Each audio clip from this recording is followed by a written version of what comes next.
Management, eager to avoid costly delays, decided against bringing in specialists. Instead, they instructed David and another engineer to handle the repair themselves. As the workers prepared for the task, the atmosphere was tense. Management was adamant. "Every hour this oven stays off costs us over £1,000. We can't afford the downtime." To save time, they opted to access the oven through a narrow hatch rather than dismantling it properly.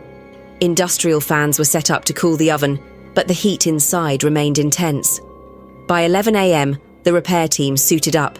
Their gear, thin protective suits, gloves and helmets, was woefully inadequate for the task ahead. Armed with walkie-talkies, David and the engineer crawled onto the conveyor belt, which began to carry them into the oven.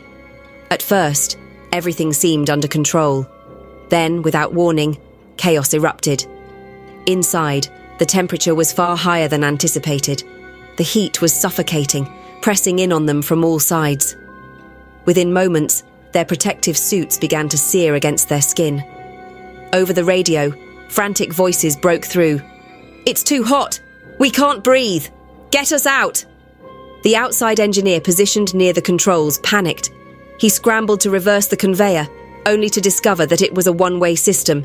His heart raced as the desperate cries over the radio grew more urgent. "Help us!" came the final harrowing plea before silence fell. Inside the oven, the situation had turned catastrophic.